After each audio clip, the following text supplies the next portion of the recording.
This story needs to be told while I still can. I am 102 years old now, and dying. The cancer started 2 years ago, aggressive and untreatable, but I know what really began killing me in 1993 at the bottom of Bering. Back then I was a captain with 26 years of experience. People in the industry knew my name. People trusted me because I had never lost a crew member. When a job was considered too risky or too technical for standard crews, my phone would ring. I had a reputation built on 3 decades of keeping people alive in places that wanted to kill them. What happened in Bering destroyed that reputation and nearly destroyed me. So before we continue, please make sure you leave a like and let us know where you are watching from.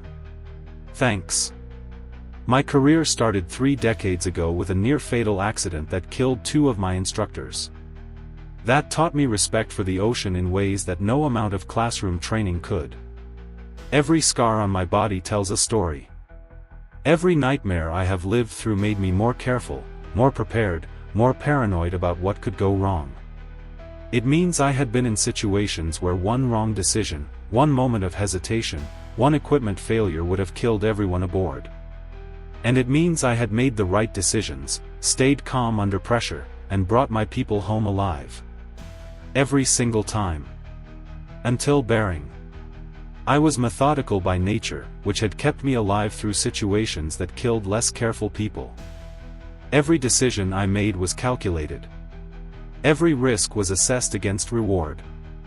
Every procedure was followed exactly as written, because procedures were written in blood by people who learned the hard way what happens when you take shortcuts at depth. That methodical approach had earned me respect in an industry where mistakes cost lives and second chances do not exist. I had survived equipment failures that should have killed me. I had survived weather that had sunk ships twice the size of mine. I had survived human error, both my own and others. My experience was not just years on a resume or certifications on a wall. It was scars earned and lessons bought with blood. Every mark on my body told a story about what not to do, what to watch for, what could go wrong. I carried those lessons into every dive, every mission, every descent into water that wanted me dead. Before Bering, my record was perfect. Not lucky, not easy, but perfect through discipline and respect for the ocean. 37 major operations spanning 2 decades. Hundreds of individual dives. Thousands of hours at depths that would crush a human body in seconds if the equipment failed. Depths where the pressure is measured in tons per square inch and a single crack in the hull means everyone dies before they can even scream. Every single person who descended with me came back alive. That was not luck. That was preparation, training, experience, and a healthy fear of what could go wrong. That record was not just professional pride, though I was proud of it. It was a promise I made to every crew member who trusted me with their life. I will bring you back. I will not let you die down there. I will get you home to your family. That promise, that perfect record, that reputation built over decades, all of it ended in 1993 at the bottom of Bering. A research firm out of San Diego contacted me directly, bypassing the usual broker networks. That alone should have warned me. Direct contacts usually mean problematic operations that nobody else wants to touch. The client was listed as a private foundation I could not find any information about, which should have been my first warning. In deep water work, everyone knows everyone. The industry is small, specialized, and tightly connected. Unknown clients usually mean classified work, military contracts, or operations that skirt legal boundaries. But the money was good, the timeline was manageable, and I had bills to pay. So I took the meeting. They needed someone to survey an anomaly at 15,000 feet in Bering. When I asked what kind of anomaly, they showed me sonar images that made no sense. Returns that suggested structure where there should have been only open water and sea floor. Formations that appeared geometric, almost artificial, in an area that had been surveyed multiple times before and shown nothing. The previous survey, conducted 6 months earlier, had detected nothing unusual. Now suddenly there was something there, something large, something that had either appeared recently or had somehow avoided detection until now. Neither explanation made sense, but the data did not lie. Something was down there. The area was known for extreme conditions, even by deep water standards. Bering was not just deep, it was dangerous. Unpredictable currents that could snap cables like thread. Pressure differentials that could crack hull seals. Temperature variations that made equipment behave erratically. And old stories. Stories that veteran divers told quietly over drinks but would never put in official reports. Stories about lights moving beneath the surface. About sonar contacts that appeared and disappeared. About ships that reported equipment failures in the same spot and then vanished. I knew the stories. Everyone who worked these waters knew the stories. And everyone pretended they were just stories. The pay was standard for this type of work. Not exceptional, not suspiciously high, just standard market rate for deep survey operations. That actually reassured me at the time. Companies that overpay are usually compensating for risks they are not disclosing. Companies that pay market rate are treating it as routine work, which meant they expected it to be survivable. The timeline was tight but not impossible. 3 weeks for preparation, equipment acquisition, crew assembly, and deployment. Then 2 weeks on site for the actual survey work. Standard timeline for this depth and complexity. The briefing lasted 2 hours in a windowless conference room that smelled of coffee and anxiety. Charts covered every available surface. Topographic maps showing the ocean floor. Depth contours marking the descent from continental shelf to abyssal plain. Current patterns that swirled in complex eddies. Temperature gradients that showed thermoclines and cold water upwellings. The project manager, a woman in her 50s who introduced herself only as Director Chen, walked through mission parameters with mechanical precision that suggested military background. Descent profile showing our planned route to target depth. Survey pattern outlining how we would map the anomaly. Equipment deployment procedures. Ascent protocol with decompression stops calculated to the minute. Emergency procedures for every conceivable failure mode. Everything was documented. Everything was planned. Everything followed established safety guidelines that had been written and rewritten over decades of deep water operations. On paper, reviewed objectively, this was a routine operation. Complex, yes. Dangerous, certainly. But routine within the context of deep water work. I had done harder dives. I had worked deeper waters. I had survived worse conditions. This should have been manageable. But there were gaps in the briefing, blank spaces in the documentation that bothered me in ways I could not immediately articulate. Questions that got deflected or answered with technically accurate but fundamentally evasive responses. Why this specific location at this specific time? What exactly had the previous survey mission detected that prompted this expensive follow-up? What happened to that crew? Why were the confidentiality requirements so strict, with non-disclosure agreements that included criminal penalties for violations? I asked these questions directly. Director Chen gave me answers that were correct in their particulars but wrong in their implications. The previous crew had reported equipment malfunctions and cut their mission short, she said. Standard decision when systems are not performing optimally. The data they collected was inconclusive, she said. Hence the need for this mission. The location was of scientific interest, she said. Hence the confidentiality to prevent other research groups from jumping the claim. All reasonable. All logical. All technically true. And yet 26 years of experience had taught me that what people carefully avoid saying is usually more important than what they say directly. But the money was good, my bills were real, and my pride said I could handle whatever complications arose. That pride, that confidence in my own abilities, was a mistake that almost cost me everything. The crew assembled 4 days before departure in a waterfront hotel that catered to commercial diving operations. Rodriguez handled navigation and had worked these waters for 15 years before I ever set foot in them. Tall, weathered by sun and salt, with hands scarred from rope and cable work. They had that particular economy of movement that comes from spending years in confined spaces where wasted motion means bumping into equipment or crew. They checked everything twice as a matter of habit, then checked it a third time before signing off, which made them slow but reliable in exactly the way I needed. We had worked together on 2 previous operations that had gone smoothly, which meant we had established communication patterns and mutual trust. Not friendship, exactly. You do not need to like someone to trust them with your life at depth. You just need to know they will do their job exactly as they should, every time, without fail. Chen managed systems and technical operations. Younger than the rest of us by at least a decade, maybe 30 years old, with the kind of technical brilliance that only comes from formal education combined with practical experience. They had an engineering degree from MIT and had worked on submarine systems for the Navy before transitioning to commercial diving.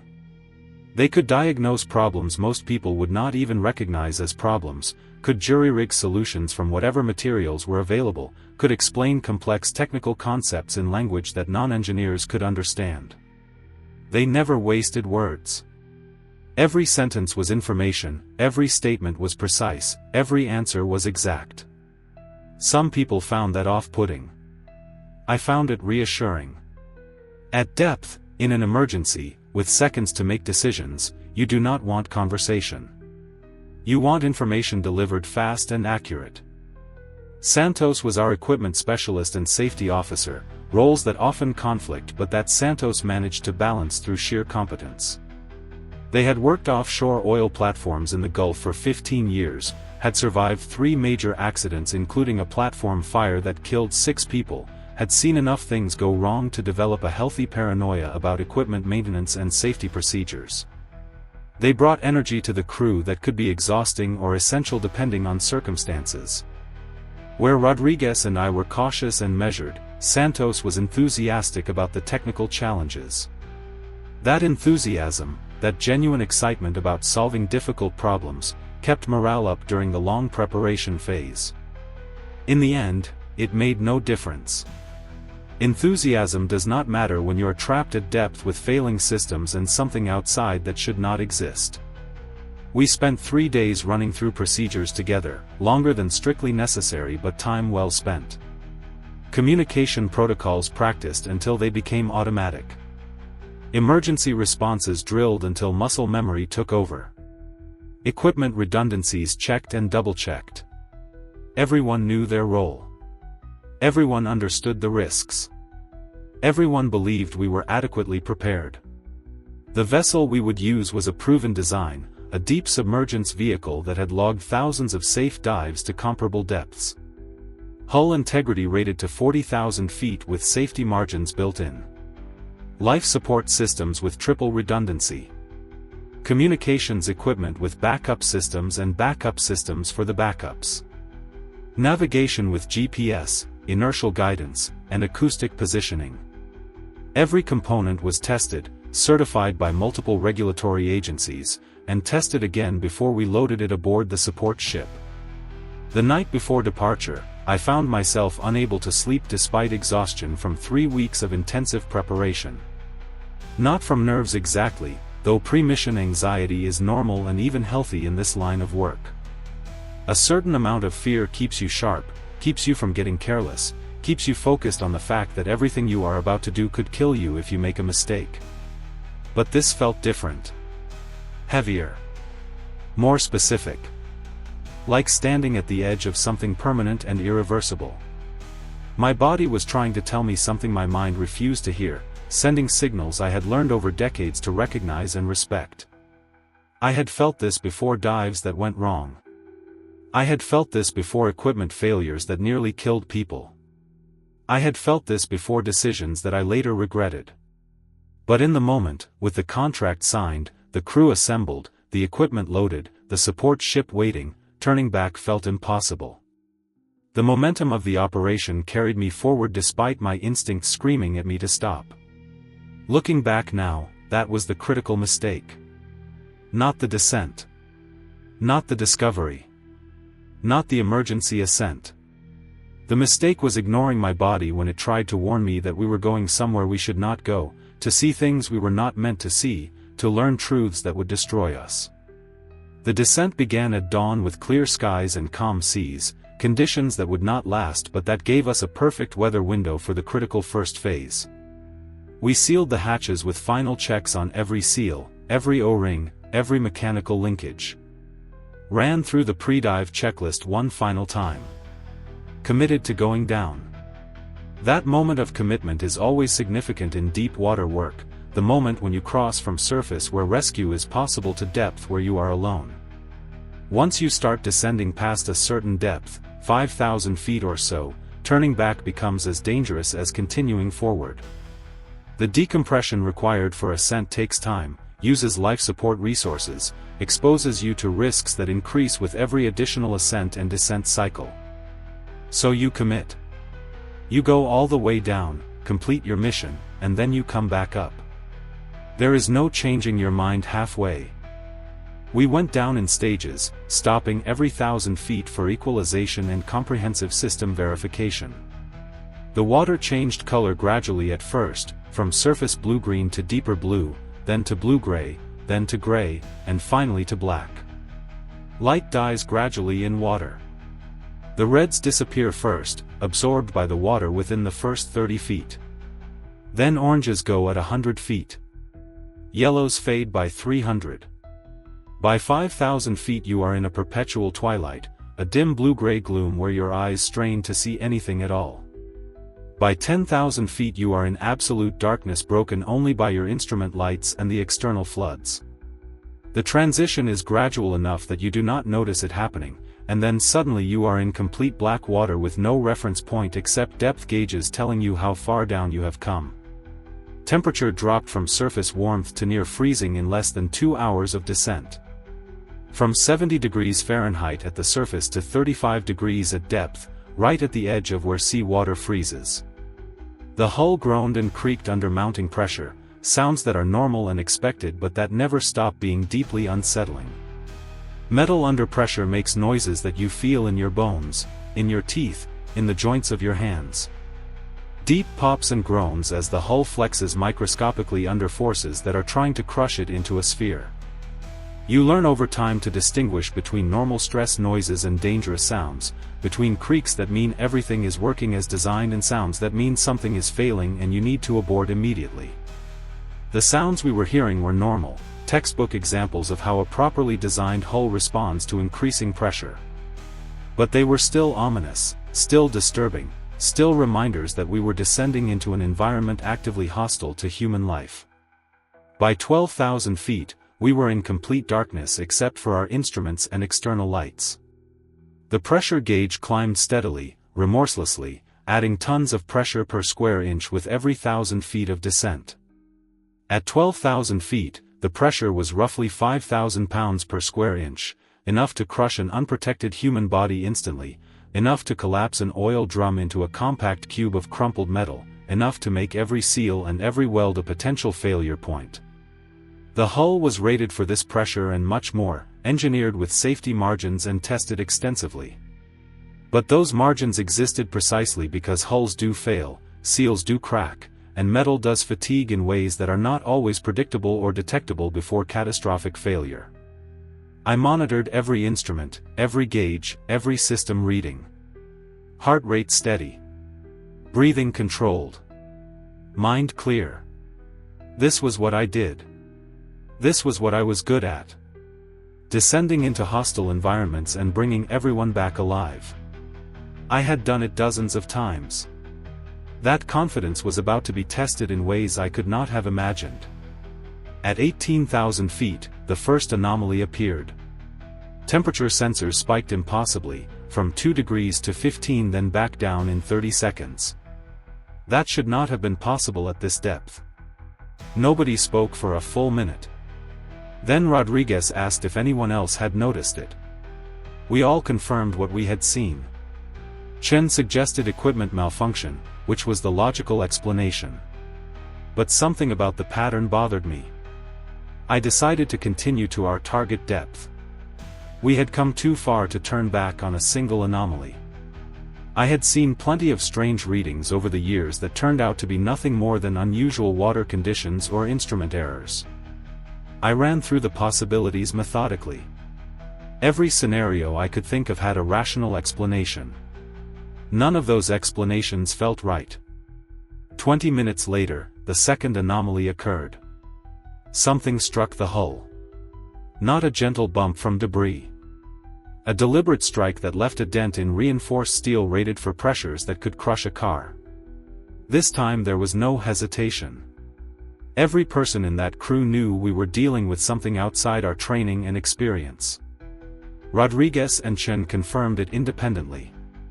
Multiple systems showing the same impossible data. But we were already committed. Already at depth. Already past the point where aborting was simple or safe. Emergency ascent from this depth without proper decompression would risk the bends, nitrogen narcosis, pulmonary barotrauma. The safe choice was to continue to target depth, complete minimal mission requirements, and then ascend properly. That was the logical decision. The decision that almost killed us. We reached target depth and began our survey pattern. Everything seemed normal for the first 5 minutes. Then Rodriguez noticed something on the sonar. Something large. Something moving. And then we found it. We found something our training had not prepared us for. The scale was massive. Our lights could only illuminate a small portion. Details showed patterns that suggested design. Textures that implied purpose. Features that defied natural formation. My eyes struggled to process what they saw. The crew went silent. Our minds struggled to process sensory input that contradicted everything we knew. We recorded everything. Took measurements. Photographed it. But cameras malfunctioned. Instruments gave contradictory readings. Sonar showed shapes that looked different from multiple angles. It was as if whatever this was refused to be documented properly. Chen said what we were all thinking. This should not be here. This cannot be here. But it was here, undeniably present, undeniably real, undeniably impossible. That is when systems began failing. Not randomly. But systematically, as if something understood our technology and was methodically disabling it. First, ballast control stopped responding. We could not adjust depth, could not begin emergency ascent. Then communication with surface became erratic. Multiple independent systems failing in ways that should not correlate. Chen attempted to manually override controls, but manual controls were also unresponsive. The failures followed a pattern that suggested deliberate interference. Santos started showing signs of stress. The psychological pressure was mounting. Fear is contagious in confined spaces. One person breaking down can cascade through an entire crew. I had seen it happen. We were in severe danger at 15,000 feet with no way to ascend normally and failing life support. I gathered what remained of the crew. Explained our situation with brutal honesty. We could not stay. We could not ascend normally. We had to attempt emergency ascent and accept the risks. Decompression sickness. Nitrogen narcosis. Pulmonary barotrauma. Versus certain death if we stayed. Not a choice really. Just an acknowledgement of reality. The decision to attempt emergency ascent came when oxygen reserves dropped below critical levels. I ran through every option. Every option had extreme risk, but staying meant certain death. We dumped everything. Blew ballast. Activated every system designed for emergency ascent. For 30 seconds, nothing happened. The vessel shuddered. The hull groaned. We were not moving. Then something changed. The resistance we had been fighting against suddenly was not there anymore. We shot upward with acceleration that pushed us against the deck. The ascent was chaos. We rose faster than safe, skipping all decompression stops. Warning alarms screamed continuously. The hull groaned and flexed. I held the controls and tried to slow our ascent. Metal screamed. Rivets popped. By every law of physics, every engineering principle, every safety calculation, we should have died. The hull should have failed. But somehow we kept rising, kept ascending, kept moving toward the surface. The water changed color. Darkness gave way to gray, then to blue-green, then to light. We were going to make it. And then we broke through. We broke the surface at dawn. We were 12 hours overdue. The recovery team found us drifting. They examined our vessel. Medical personnel examined us. Officials examined our story. We told them everything. Told them about the descent, the anomalies, what we found, the system failures, the emergency ascent. Everything. Every detail. They wrote it all down with faces that revealed nothing. The official debrief took 3 days. They separated us for interviews, looking for inconsistencies. They were trying to catch us lying or mistaken or suffering from nitrogen narcosis. But our stories matched. The physical evidence supported what we said. The final report cited equipment malfunction. Human error. Stress-induced perception distortion. Every impossible thing we saw was explained away. The data we recorded was classified. We were told to never speak of what happened. For a year after Bering, I tried to pretend everything was normal. Took contracts. Assembled crews. But my hands shook during pre-dive checks. My breathing became ragged in the descent vehicle. The crew noticed. Word spread. The phone stopped ringing. The other crew members dealt with it differently. Some kept diving. Most quit the industry. One by one, they died. Accidents, they said. Suicides, they said. Natural causes, they said. By 2003, I was the only survivor still alive. The mission we shared became a secret we carried separately. The symptoms started subtle. Difficulty sleeping. Appetite loss. Then came the pain. Constant, grinding pain in my joints, my muscles, my bones. Pain that medication could not touch. They ran tests, did scans, consulted specialists. Nothing showed medical cause. The symptoms never went away. They got worse with time. I dream of drowning. Not in water, but in darkness. Not from lack of air, but from too much pressure, too much weight, too much knowledge. I dream of being crushed slowly over decades. Sometimes I can feel it calling me. Not with sound or words, but with a pull I cannot describe. Calling me back to the deep. Calling me back to finish what it started. The knowledge I carry has no value because I cannot share it. The truth I know has no power because nobody believes it. I am alone with memories that will not fade. That was 31 years ago. I am 102 now. The cancer started 2 years ago. Aggressive. Untreatable.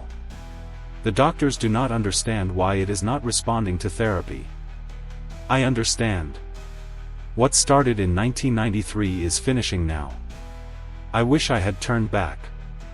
I should have listened to the warnings. I ignored my instincts. I led my crew into danger. I know things humans should not know. The truth is a weight I cannot set down. What I learned cannot be unlearned. I am telling this story because others need to know. The coordinates are in classified records somewhere. Eventually someone will go back. Maybe they already have. I hope they are smarter than we were. They should turn back. Do not go there. Some places should remain unexplored. There are places in the ocean that maps mark as surveyed but that have never truly been explored. Coordinates that appear on charts but that ships avoid. Depths that instruments can reach but that humans should not. Bering at 15,000 feet is one of those places. What we found there was not unknown. It was deliberately hidden. Not by time or distance or pressure. Hidden by something that understands what humans are and what we do and how to make sure we do not come back. We were not supposed to survive. The fact that some of us did was not mercy. It was a message.